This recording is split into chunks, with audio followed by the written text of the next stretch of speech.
সকালের নরম আলোয় রতনপুর গ্রামের বাজার জেগে উঠেছে। চারিদিকের মানুষের কোলাহল, সবজি বিক্রেতার হাঁক ডাক আর মাটির চুলার ধোঁয়া। গোপাল তার ছোট্ট পরিষ্কার ঠেলাগাড়িটির পাশে দাঁড়িয়ে গরম গরম আলুর পরোটা ভাজছে। তার দোকানে কম ভিড়, কিন্তু যারা আছে তাদের মুখে তৃপ্তির হাসি। পাশেই ভোলার বিশাল দোকান, সে চিৎকার করে তার খদ্দেরকে ডাকছে। চলে আসুন, চলে আসুন, ভোলার গরম গরম পরোটা একবার খেলে আর ভুলতে পারবেন না। তাড়াতাড়ি চলে আসুন। একজন বৃদ্ধ লাঠিতে ভর দিয়ে কাঁপতে কাঁপতে গোপালের দোকানের সামনে এসে দাঁড়ায়। তার চোখে খিদে। বাবা, বড্ড খিদে পেয়েছে বাবা। 2 দিন হয়ে গেল আমি কিচ্ছুটি খাইনি। আমাকে তুমি একটা পরোটা দেবে বাবা? আমার কাছে কিন্তু কোনো পয়সা নেই বাবা। গোপাল এক মুহূর্তের জন্য তার টাকার বাক্সটার দিকে তাকায়, যেখানে মাত্র কয়েকটা কয়েন পড়ে আছে। তারপর হেসে বৃদ্ধর দিকে তাকায়। পয়সা লাগবে না বাবা, আপনি বসুন, আমি আপনাকে গরম পরোটা ভেজে দিচ্ছি। গোপাল যত্ন করে একটা পরোটা ভেজে আচার দিয়ে সেই বৃদ্ধর হাতে তুলে দেয়। বৃদ্ধ তাকে আশীর্বাদ করতে করতে খেতে শুরু করে। এই দৃশ্য দেখে পাশ থেকে ভোলা ব্যঙ্গ করে ওঠে। আবার শুরু করলি তুই তোর ভিক্ষা দেওয়ার পালা? বলি, ব্যবসা করতে এসেছিস নাকি ধর্মশালা খুলেছিস? এভাবে চলতে থাকলে তো তুই তোর বউ আর ছেলেকে নিয়ে পথে বসবি রে বেটা। যার যা ভাগ্য সে তাই পায় ভোলা ভাই। আমার কাছে ক্ষুধার্তের মুখের হাসির চেয়ে বড় রোজগার আর কিছুই নেই। গোপালের মনটা একদম সোনার মতো, ওর মতো মানুষই হয় না। এই ছিল গোপাল। তার সততা আর দয়ার জন্য গ্রামের সকলেই তাকে শ্রদ্ধা করত, কিন্তু এতে তার দরিদ্রতা ঘুচত না। তার স্ত্রী লক্ষ্মীও স্বামীর এই স্বভাব নিয়ে চিন্তায় থাকত।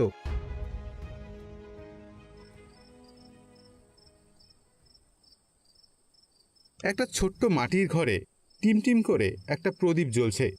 লক্ষ্মী ছেঁড়া কাপড় সেলাই করছে, আর তার ছেলে রাম বসে আছে।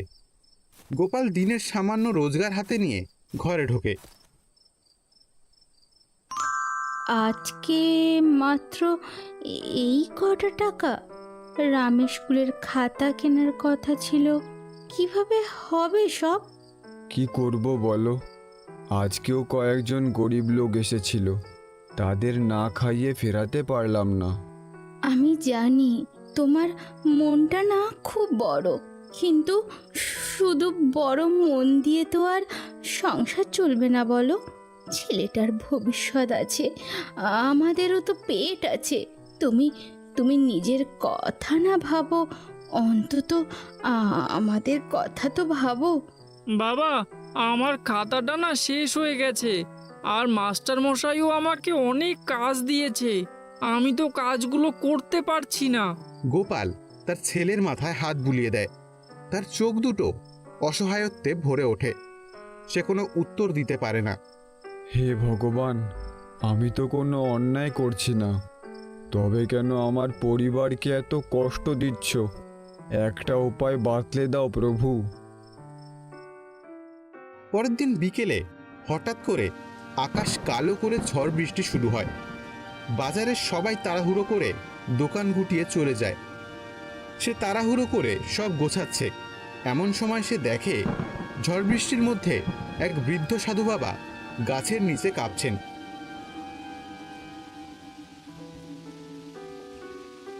বাবা, অনেক দূর থেকে আসছি, 2 দিন পেটে কিছু পড়েনি, তোমার কাছে কি একটু খাবার হবে? গোপাল এক মুহূর্ত দ্বিধা করল।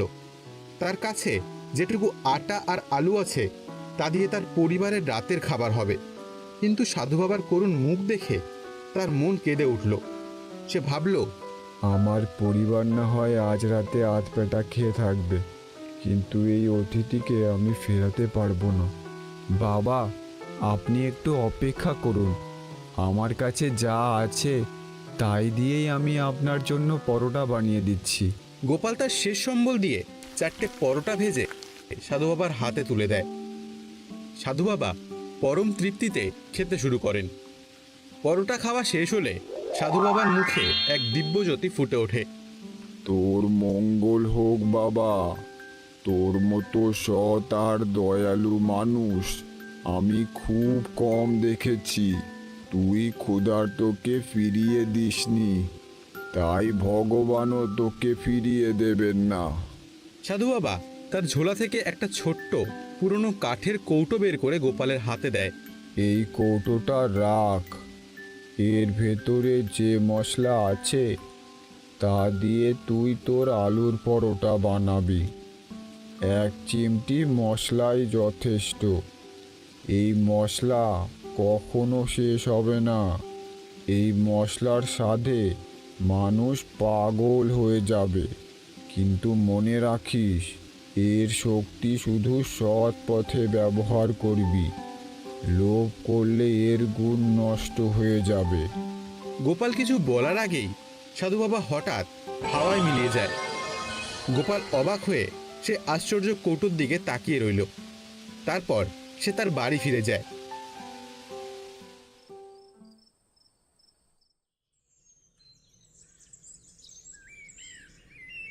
পরের দিন সকালে গোপাল বাজারে এসে সাধু বাবার বলা কথাগুলো বিশ্বাস করতে পারছিল না, কিন্তু সে ঠিক করে একবার চেষ্টা করে দেখবে।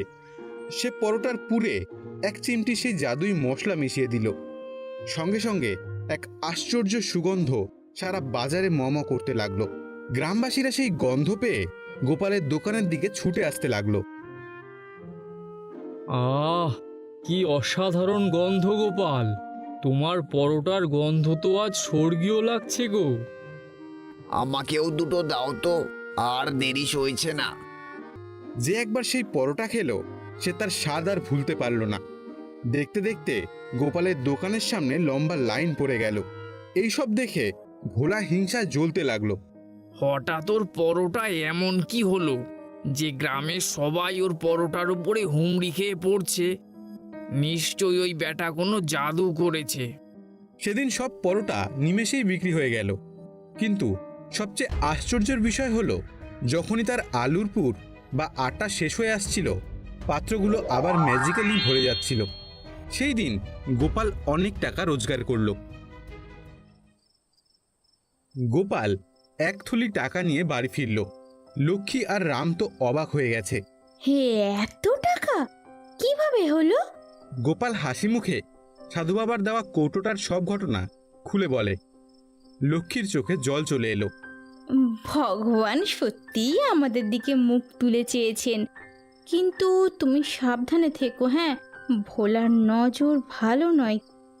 তুমি চিন্তা করো না, আমি এই টাকা দিয়ে রামের পড়ার সব ব্যবস্থা করব আর গ্রামের গরিবদের জন্য একটা ভান্ডারা খুলব।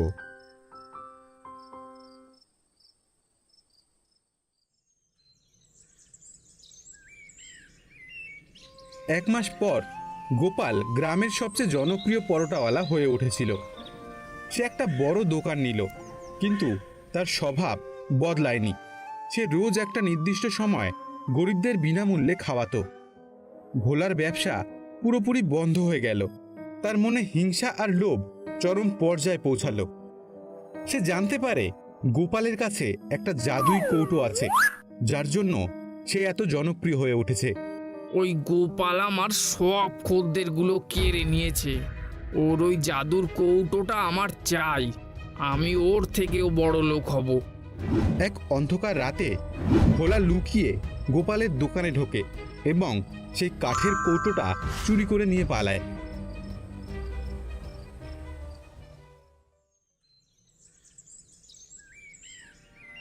ভোলা মহা আনন্দে তার দোকানের পরোটা বানানোর আয়োজন করে। সে ভাবে, গোপাল তো 1 চিমটি মশলা দিত, আমি 1 মুঠো দেব, আরো বেশি সুস্বাদু হবে। ভোলা 1 মুঠো জাদুই মশলা আলুর পুরে মিশিয়ে দেয় এবং খদ্দেরদের ডাকতে থাকে।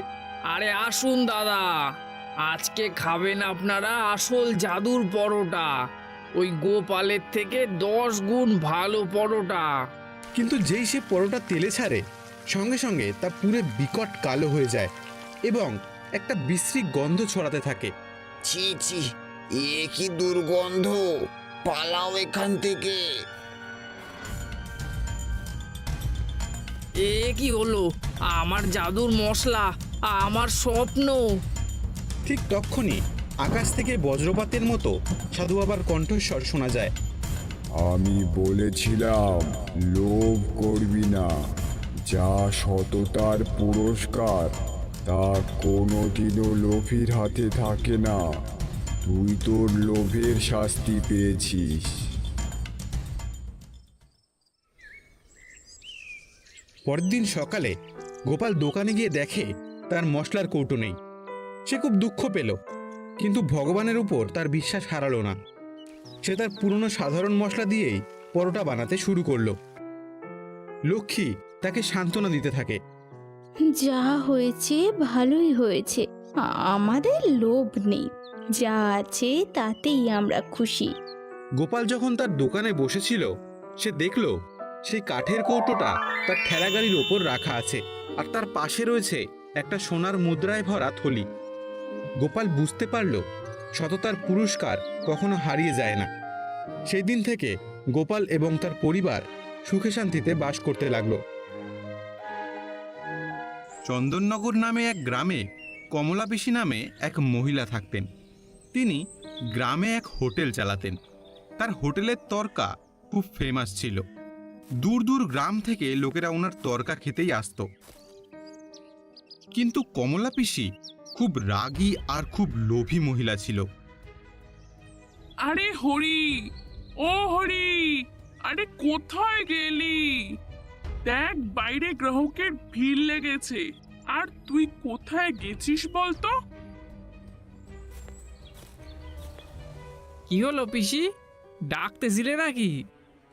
কি হলো দেখছিস না? গ্রাহক রুটি রুটি করে চিল্লাচ্ছে, আর তুই ওনাদের আওয়াজ শুনেও না শোনার ভান করছিস। সেই রকম কিছু না গো পিসি, ডালে একটু লবণ কম ছিল, তাই দিচ্ছিলাম। হ্যাঁ হ্যাঁ, এগুলো তো ঠিক আছে, কিন্তু তুই গ্রাহকের দিকেও দেখ। তুই কি আমার দোকান বন্ধ করাবি নাকি? হরি তাড়াতাড়ি গ্রাহকদের দিকে যায়। সন্ধ্যায় কমলা পিসি টাকা গুনছিল, আর তখনই হরি কমলা পিসির কাছে এসে বলে, ও পিসি, আমি তোমারে সেই 1 মাস ধরে কইতেছি আমার মাইনেটা একটু বাড়িয়ে দাও, বাড়িয়ে দাও। তুমি তো আমার কোনো কথাই শুনতেছো না। টাকা বাড়ানোর কথা এমন ভাবে বলছিস যেন টাকা গাছে ফলে, বললেই ছিঁড়ে ফেলা যায়। বলেছি তো সামনের বছর বাড়াবো। এই কথা তো আমি 3 বছর ধরে শুনে আইতেছি, আর এখন তোমার হোটেলও তো বেশ ভালোই চলে, অনেক গ্রাহকও আসে, আর আমি তো কাজের কোনো ত্রুটি রাখি না পিসি। কিন্তু তুমি আমারে যা মাইনে দাও, সেই মাইনেতে আমার সংসার চলে না গো। তা আমি কি তোর পরিবারের পেট চালানোর ঠেকা নিয়ে রেখেছি নাকি? এইটা কিন্তু তুমি ভুলো না পিসি, এই হোটেলের নাম করা তরকা আমিই বানাই, আর আমি তোমার এই হোটেলের জন্য কত খাটি, আর তোমার তো আমি এই কয়টা টাকাই বাড়াইতে বলছি। হরির কথা শুনে কমলা পিসি রেগে গেল। তো তুই এটা বলতে চাইছিস যে তোর বানানো তরকা দিয়েই আমার হোটেল চলে? হাহ, আর বাকি সব খাবার বেকার নাকি? আমার বলার ভুল মানে নিও না পিসি। বাজে কথা তুই বন্ধ কর হরি। যবে থেকে আমার বৌমা আমার বাড়ি এসেছে, তবে থেকে আমার ভাগ্য পুড়ে গেছে। আমার বৌমা আসা আমার হোটেলের জন্য অনেক শুভ প্রমাণ হয়েছে। তোর মতো রাঁধুনি এসব কথা কি করে বুঝবে বল? আর রইল তো তরকা, গ্রামে খাবার বানানোর জন্য অনেক রাঁধুনি কম টাকায় কাজ করার জন্য বসে আছে, বুঝলি? পিসি, আমি তোমার নুন খাইছি, সেই জন্যই তো তোমার দোকান আমি ছাড়তে চাইতেছি না। কিন্তু যদি তুমি আমার মাইনেটা না বাড়াও, তাইলে তো আমার বাধ্য হয়ে ওই মহেশদার হোটেলে যাইতে হবে কাম করতে। আর উনি অনেক দিন ধরে আমার বাড়িতে ঘোরাঘুরি করতেছে, আর উনি আমার এও বলছে যে উনি দ্বিগুণ টাকা মাইনে দেবে। আরে শয়তান, তুই এটা কেন বলছিস না যে তুই আমার শত্রুর সাথে হাত মিলিয়েছিস? লোভী বেঈমান! এর আগে আমি তোকে ঘাড় ধাক্কা দিয়ে হোটেল থেকে বের করে দিই। তুই বেরিয়ে যা এখান থেকে, দূর হ আমার চোখের সামনে থেকে। আচ্ছা ঠিক আছে, আমি চইলেই যাইতেছি। তবে আমি বাকি যে কদিন কাজ করছি তোমার দোকানে, সেই টাকাগুলো আমারে মিটায় দাও। টাকা? কিসের টাকা বেঈমান? চুপচাপ চলে যা এখান থেকে।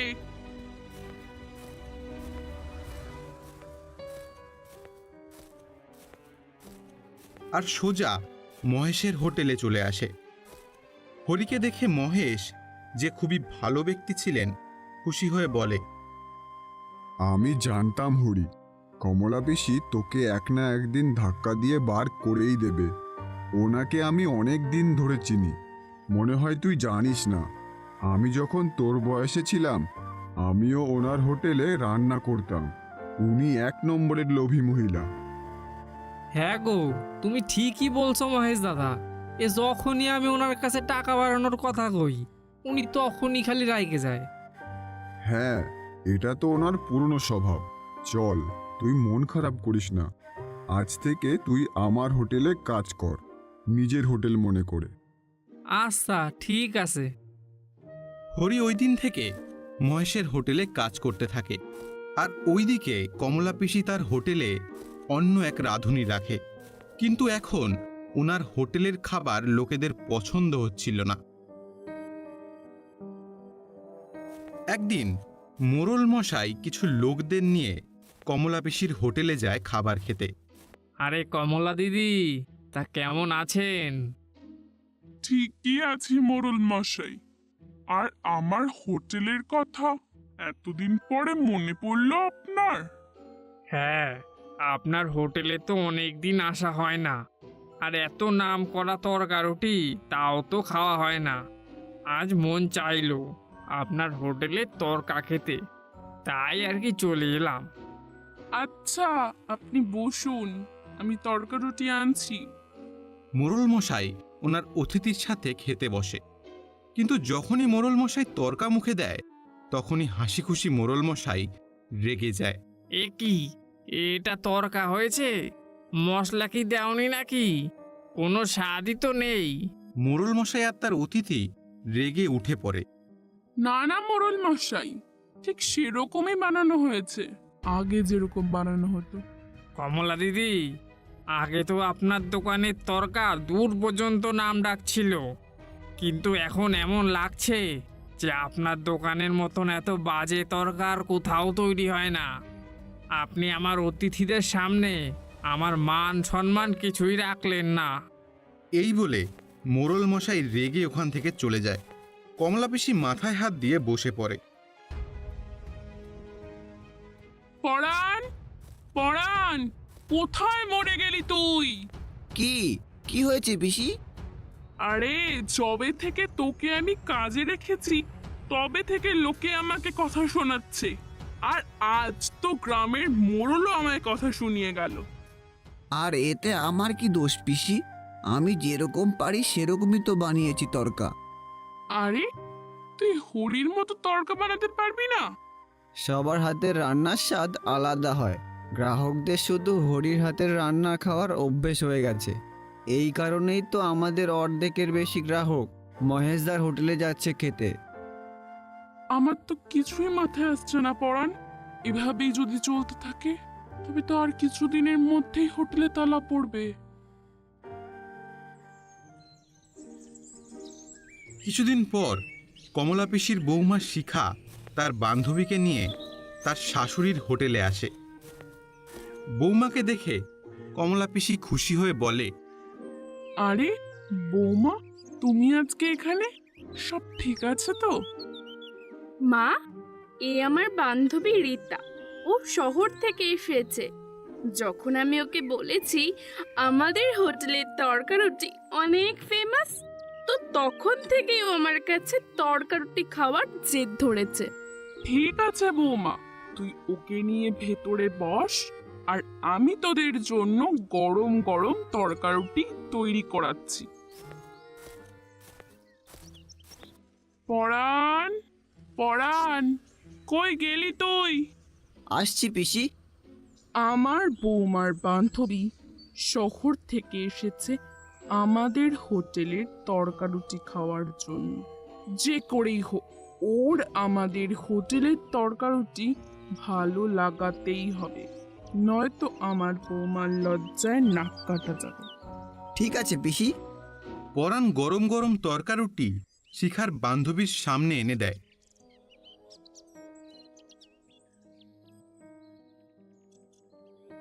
কি হলো রীতা, কি তরকারুটি পছন্দ হয়নি? আরে তুই তো বলেছিলি আমার শাশুড়ির হোটেলের তরকারুটি অনেক ফেমাস, কিন্তু বিশ্বাস কর আমি এত খারাপ তরকা জীবনে খাইনি। তুই তো আমার মুডটা একদম খারাপ করে দিলি। এই বলে শিখার বান্ধবী সেখান থেকে রেগে চলে যায়, আর শিখার মাথা গরম হয়ে যায়। শিখার রেগে তার শাশুড়িকে বলে, এগুলো কি মা? আপনি তো আমার বন্ধুর সামনে আমায় অপমান করে দিলেন। কি বলবো বৌমা, যবে থেকে ওই হতবাকা হরি আমার হোটেল থেকে গেছে তবে থেকেই আমার হোটেলের অবস্থা খারাপ হয়ে রয়েছে। তারপর কমলা পিসি তার বৌমাকে সব কথা খুলে বলে। আচ্ছা, এই রকম ব্যাপার তাহলে। আপনি আমাকে আগে কেন বলেননি?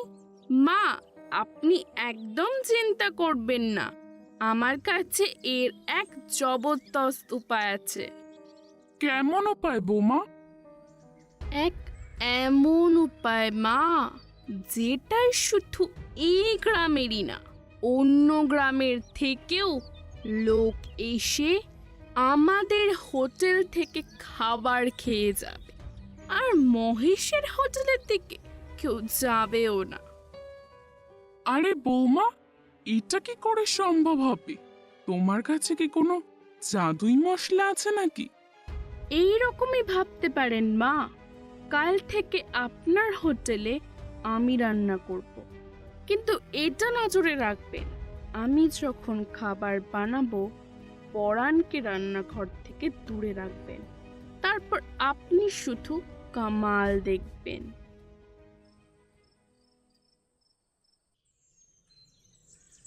পরের দিন কমলা পিসি পরাণকে রান্নাঘর থেকে দূরে রাখে। কমলা পিসি দেখে শিখা খাবার তৈরি করার পর তার ব্যাগ থেকে একটা শিশি বের করে, ওর থেকে 2-4 ফোঁটা তরকারিতে দিয়ে দেয়। আরে বৌমা, এটা কি করছো? খাবারে এবার কোনো বিষ মেশাচ্ছ না তো? না মা, এটা একটা নেশার কেমিক্যাল ওষুধ, যেটা আমি শহর থেকে আনিয়েছি। আরে তুই এবার ভাঙের কথা বলছিস না তো? আরে ভাং তো অনেক পুরনো জিনিস মা, এটা ভাঙের থেকেও বেশি নেশার। এটা খাওয়ার পর গ্রাহক 24 ঘন্টা আমাদের তরকারি নিয়েই ভাববে। এখন আপনি পরাণকে ডেকে গ্রাহকদের খাবার দিতে বলুন, কিন্তু হ্যাঁ, এটা মনে রাখবেন মা, এই কথাটা যেন ভুল করেও পাঁচকার না হয়, কেননা এটা কিন্তু বেআইন। আরে জাগে আইন, আমার আইন নিয়ে কি কাজ? আমার তো শুধু টাকা চাই। কিন্তু হ্যাঁ, তোর কথা আমি মনে রাখব, আমি এই কথা কাউকে বলবো না। ওই দিনের পর কমলা পিসির হোটেলে ভিড় প্রতিদিন বাড়তেই থাকে, আর এখন তো লোকেরা বাড়ির খাবার ছেড়ে কমলা পিসির হোটেলের খাবার খেতে থাকে। ওইদিকে মহেশের হোটেলে শুধু একটা গ্রাহকই খাবার খেতে আসে। শুনেছি তোমার এখানে তরকা খুব ভালো বানাও। আপনি একদম ঠিক শুনেছেন। তাহলে দেখছো কি, খুব জোর খিদে পেয়েছে, তাড়াতাড়ি কিছু খেতে দাও। আমি কমলা পিসির গ্রাহক, কিন্তু ওখানে অনেক ভিড়, আর আমার খুব জোর খিদে পেয়েছে, তাই এখানে আসলাম। মহেশ ওই লোকের জন্য তরকারুটি নিয়ে আসে, কিন্তু ওই লোক সেটা খেতেই খুব রেগে যায়। এটা কি দিয়েছেন? এটা তরকা? কি বাজে খেতে। এ কেমন কথা বলছেন আপনি? একদম ঠিক বলেছি। এবার আমি বুঝতে পারলাম কি কারণে তোমার হোটেলে একটাও গ্রাহক নেই। আমারই ভুল হয়েছে যে আমি এখানে খাবার খেতে চলে এলাম। এই বলে ওই গ্রাহক ওখান থেকে চলে যায়। আমি তো কিছুই বুঝতে পারতেছি না গো মহেশ দাদা, এইটা কি হচ্ছে? আগে তো আমার হাতের বানানো তরকা এদের ভালোই লাগতো, তাই এখন আবার এদের কি হইল? তখনই ওখানে এক সাধু চলে আসে। বম ভোলে, বম ভোলে। বাবা, আমার খুব খিদে পেয়েছে, আমাকে কিছু খেতে দিবি? কিন্তু খাবার নেওয়ার আগে আমি তোদের একটা কথা বলে দিই, আমার কাছে কোনো টাকা নেই। তবে হ্যাঁ বাবা, আমার পেট ভরার পর আমি তোদের আশীর্বাদ দেব। বাবা, আপনার আশীর্বাদেরই দরকার, কেননা আমার হোটেলে তালা লাগানোর পরিস্থিতি চলে এসেছে। চিন্তা করিস না বাবা, আমি তো চলে এসেছি। এবার তুই তাড়াতাড়ি আমাকে কিছু খেতে দে। হরি সাধুর সামনে তার বানানো তরকারুটি এনে দেয়, আর দিতে না দিতেই ওই সাধু তরকারুটি সব খেয়ে নেয় আর বলে, সত্যি বাবা, তোর তরকারুটি খুব সুস্বাদু ছিল। আর তুই চিন্তা করিস না, খুব শীঘ্রই তুই ব্যবসায় উন্নতি করবি। আরে বাবা, কি করে করব উন্নতি? ব্যবসায় উন্নতি তো এখন কমলা পিসি করছে। ওনার ওখানকার তরকা আমার হোটেল থেকে অনেক ভালো। মহেশের কথা শুনে সাধু বাবা সেখান থেকে চলে যায় আর সোজা চলে আসে কমলা পিসির হোটেলে। আর কমলা পিসির দিকে তাকিয়ে তিনি বলে, বম ভোলে, বম বম ভোলে। আমাকে কিছু খেতে দাও মা, কিন্তু খাবার দেওয়ার আগে তোমাকে একটা কথা বলে রাখি, আমার কাছে কিন্তু কোনো টাকা নেই। তবে হ্যাঁ, আমি মন খুলে তোমায় আশীর্বাদ করব। সাধুর কথা শুনে কমলা পিসির খুব রাগ হয়। টাকা নেই, তবু এখানে খেতে এসেছিস? চলে যা এখান থেকে। পকেটে টাকা থাকলে তখনই এখানে খেতে আসবি। এখানে খেতে হলে লাইন লাগাতে হয়, বুঝলি? কমলা পিসির কথা শুনে সাধু একটু মুচকি হেসে টাকা বের করে। আরে, আপনি তো অনেক বড় সাধু বাবা মনে হচ্ছে। আপনি তো আগে বলবেন আপনার কাছে এত টাকা আছে। আমি যদি আগে জানতাম তাহলে সবার আগে আপনাকেই খেতে দিতাম। আরে কোনো ব্যাপার না মা, এখন তুমি তাড়াতাড়ি তোমার দোকানের সব থেকে ভালো খাবারটা আমায় দাও। আমার হোটেলের সব থেকে ভালো খাবার নাম করা কমলা পিসির তরকারুটি। তাহলে দেরি কেন, তাড়াতাড়ি দাও। কমলা পিসি তাড়াতাড়ি সাধুর জন্য তরকারুটি নিয়ে আসে। সাধু সেগুলো মুখে দিয়েই ফেলে দেয় আর তিনি রেগে সেখান থেকে উঠে পড়ে। কমলা পিসি সাধুকে এইভাবে দেখে বলে, কি হলো সাধু বাবা, আপনি খুব রেগে গেছেন মনে হচ্ছে। কেননা তোমার তরকা একটুও স্বাদ নেই, আর যেটা আছে সেটা হলো একটা নেশার ওষুধ, যেটা আমাদের ভারতে নিষিদ্ধ আছে। সাধুর কথা শুনে কমলা পিসি আর তার বৌমা ভয় পেয়ে যায়। আপনি কি করে জানলেন? শিখার এইরকম কথা শুনে সাধু তাড়াতাড়ি তার গোপ ও দাড়ি খুলে তাদেরকে গ্রেপ্তার করে। দেখতে না দেখতেই হোটেলের আশপাশ থেকে আরও কয়েকজন লোক ওনার পাশে এসে দাঁড়িয়ে পড়ে। আমি হলাম সিবিআই ইন্সপেক্টর অভিজিৎ। আমাদের কাছে অনেক দিন ধরে খবর ছিল যে এই গ্রামে ড্রাগ সাপ্লাই হচ্ছে, আর যখনই আমি তোমার ওই তরকা মুখে দিয়েছি তখনই আমি বুঝতে পেরেছি যে এটায় নেশার জিনিস মেলানো আছে। আমায় ক্ষমা করে দিন, আমি লোভে অন্ধ হয়ে গেছিলাম।